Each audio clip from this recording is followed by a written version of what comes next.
안녕하세요, 잡슈광입니다. 최근 미국 해군에 충격적인 일이 발생했습니다. 현재 미 해군이 운용 중인 구형 훈련기에 원인 모를 치명적인 결함이 발생해 긴급하게 미 당국이 모든 훈련기의 이륙을 금지하는 명령을 내린 것입니다. 그런데 이 소식이 나오자 한국은 미소를 지으며 빠르게 차기 미 해군 훈련기 도입 사업에 박차를 가하는 모습을 보여주고 있는데요. 과연 최근에 미 해군에서 발생한 사고가 무엇인지, 한국에 어떠한 호재로 작용하게 될 것인지 자세히 알아보겠습니다. 작년 8월 미국 군사전문지 제임스는 입찰자들이 미 해군 고등훈련기 사업에 대한 정보 요청서를 제출했다는 글을 게시했습니다. 매체는 현재 미 해군은 맥도널 더글라스사에서 만든 T-45 고스워크 훈련기를 대체하기 위해 3개 회사가 입찰 신청을 냈다고 전했는데요. 이는 미 해군이 예산 문제로 보류하고 있던 사업이 다시 시작됐음을 알리는 기사였습니다. 미 해군 훈련기로 사용되고 있는 T-45 고스워크는 1988년 첫 비행을 시작했으며 1992년 맥도널 더글라스사에서 생산에 도입했습니다. 그리고 2007년에 마지막 기치를 인도했는데요. 맥도널 더글라스사가 보잉과 합병한 이후 보잉사가 T-45 고스워크의 정비, 유지보수를 진행하면서 미 해군은 2015년에 T-45를 2042년까지 운용하기로 결정했습니다. 하지만 1992년 1월부터 미 해군에 인도된 T-45는 30년이란 세월 동안 노후화가 진행되면서 치명적인 문제들이 발견되고 있습니다. 특히 2017년 산소 공급 시스템 문제가 발견됐는데, 이는 생명과 직결되는 문제라 조종사 훈련생들의 훈련 거부 사태로 이어지고 있는 상황인데요.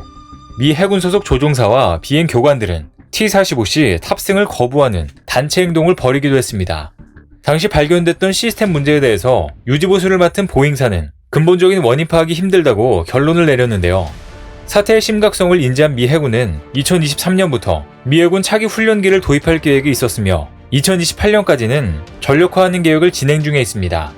전문가들은 이번 미 해군 고등훈련기 사업이 보잉과 사브의 T7과 카이와 로키드 마틴의 T50의 싸움이 될 것으로 보고 있습니다. 그러나 이전에 미 공군 훈련기에 선정되었던 T7A의 여러 문제점들로 인해 미 해군은 차기 훈련기로 카이와 로키드 마틴의 연합을 선택할 것이란 전문가들의 의견이 많이 나오고 있는데요. 그런데 최근 미 해군에서 발생한 사건으로 인해 미 해군은 차기 고등훈련기 사업 진행을 가속화할 전망입니다. 최근 미국 군사전문지 디펜스 뉴스는 미 해군이 운용 중인 구형 제트 고등훈련기 T-45C의 엔진 블레이드가 원인 불명의 사유로 파손되는 현상을 발견했고, 그 즉시 모든 T-45C의 이륙을 금지하는 조치를 취했다고 보도했습니다. 그동안 문제가 많아 교체가 언급됐었던 T-45 훈련기에 드디어 일이 터진 것입니다. 미 해군 항공시스템 사령부가 화요일 발표한 보도자료에 따르면 해군은 엔진 블레이드 결함을 검토하기 위해 금요일 T-45C 고스워크 제트 훈련기 함대를 정지시켰다고 밝혔습니다. 해군 항공교육사령관 리처드 브로피 소장은 성명에서 해군과 해병대의 고스워크 비행을 중단하기로 한 결정은 우리 조종사들의 안전에 대한 많은 주의와 우려에서 내려진 것이라고 말했는데요. 미 해군의 보도자료만으론 엔진 블레이드 문제가 어떻게 발견되었는지 또는 그것이 사고에 기여했는지 여부가 나타나 있지 않습니다. 해군 관계자들은 발표 후 이 문제에 대한 추가적인 후속 질문에도 답하지 않는 모습을 보였는데요. 미 해군의 전술항공기 프로그램 사무소를 이끄는 존 레먼 소장에 따르면 여러 해군 기관들과 파트너 업체인 롤스로이스는 엔진 블레이드의 고장 원인을 파악하기 위해 계속해서 조사 중이지만 아직까지 원인을 밝혀내지 못했다고 말하고 있습니다. 또 전문가들은 T-45 고스워크가 30년 넘게 운용되고 있는 구형기체이기 때문에 원인이 쉽게 발견되긴 어려울 것이라고 분석하고 있는데요. 지난 2017년에 발생했던 산소 공급 시스템 문제처럼 근본적인 원인 파악은 힘들어 보입니다. 엔진 블레이드는 엔진의 앞쪽에 커다란 선풍기 모양의 날개를 지칭하는 것으로 터보팬에서 가장 중요한 역할을 해주는 것 중에 하나인데요. 그런데 이런 엔진 블레이드의 일부가 파손되는 현상이 발생하면 전투기와 조종사의 안전에 굉장히 큰 위협이 됩니다.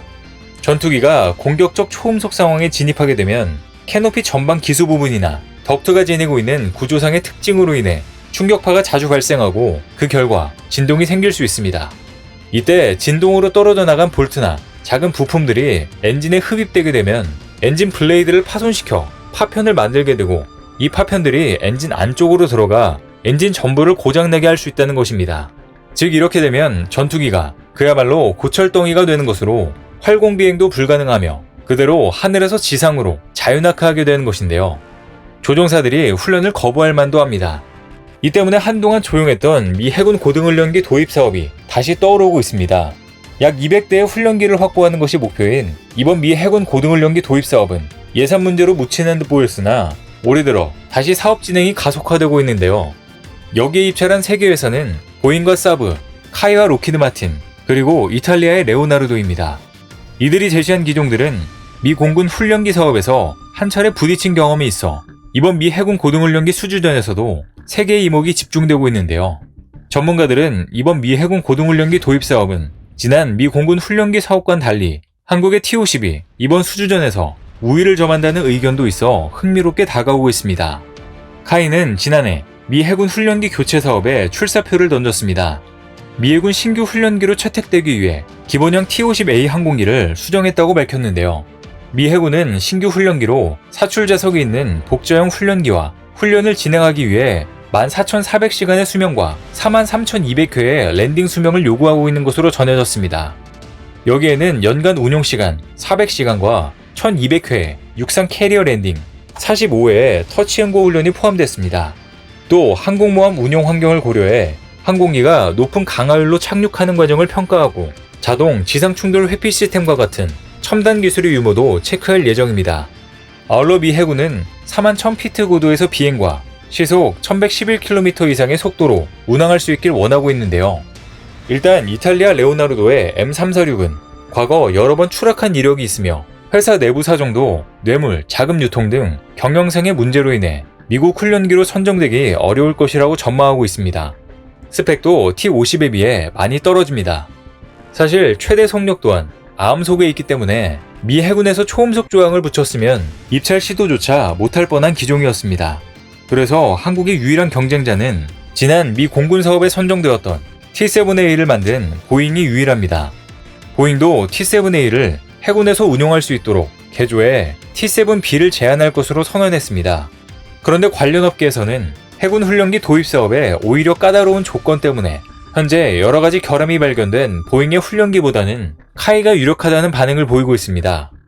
미 해군이 사용할 차기 훈련기로서 요구되는 사양을 만족시키기에는 T-7A의 문제점이 너무나도 두드러진다는 것인데요.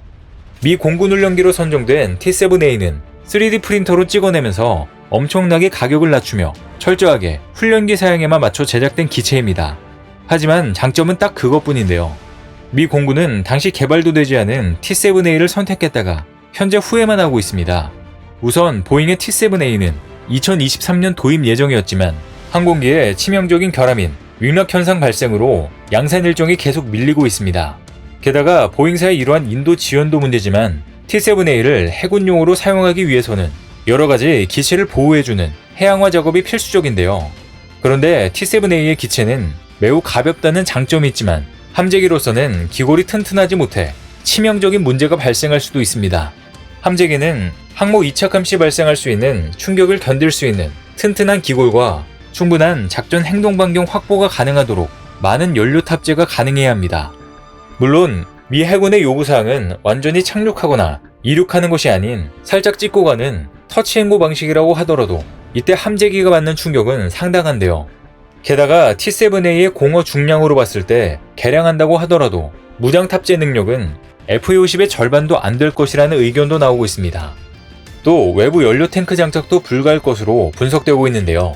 즉 생산비와 경량화에 집중했던 T-7A에게 있어 미 해군의 훈련기 사업의 진입 장벽은 훨씬 더 높다고 할 수 있는 것입니다.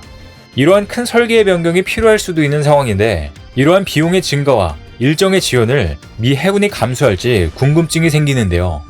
현재 미 해군은 잇따른 T-45의 결함으로 조종사들의 훈련 거부 목소리가 날이 갈수록 높아지고 있기 때문에 하루라도 빨리 훈련기 교체가 시급한 상황입니다. 거기다 보잉사의 B737 맥스 비행 중지 사태로 현재 회사의 경영 상태가 매우 어려운데요. 이러한 상황에서 미 공군의 훈련기 납품 일정도 현재 가능할지는 미지수인 상태입니다. 보잉사는 T-7A 때도 그랬듯이 저가 입찰을 주도해서 생산을 하면 할수록 손해를 보는 상황이며 이것을 민항기 개발로 이익을 만회하고 있습니다.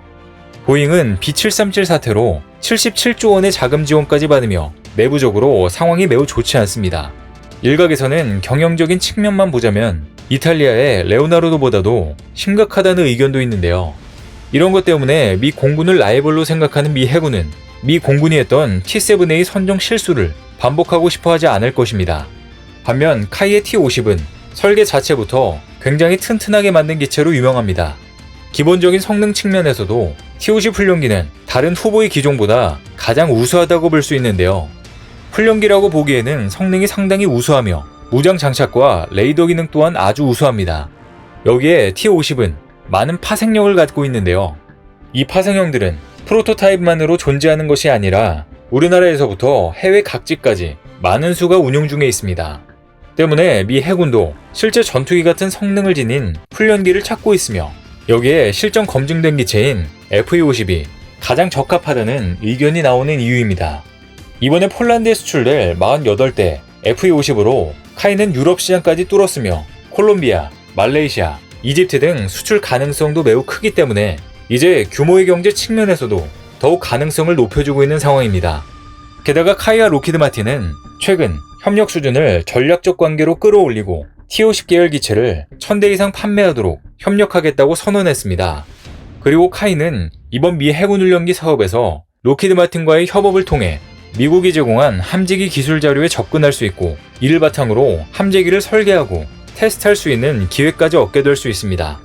카이 관계자들은 5년 안에 함재기용 FA-50을 설계하고 테스트까지 해서 미국에 납품할 수 있다고 밝히고 있습니다. 만약 미 해군 훈련기 사업에서 FA-50이 선정된다면 수십조 원의 수입을 얻을 것으로 예상하고 있습니다. 그리고 단순히 미 해군 사업뿐만 아니라 전 세계에 큰 파장일 것으로 예상되고 있는데요. 과연 카이가 지난 미 공군 고등훈련기 수주전에서 패배를 서력할 수 있을지 세간의 이목이 집중되고 있으며 앞으로 한국의 전투기와 항공기들이 큰 활약을 펼쳐 전 세계의 하늘을 누비는 날이 오기를 기대해 보겠습니다. 오늘 준비한 소식은 여기까지입니다. 댓글을 통한 여러분들의 많은 의견 기다리겠습니다. 시청해주셔서 감사합니다.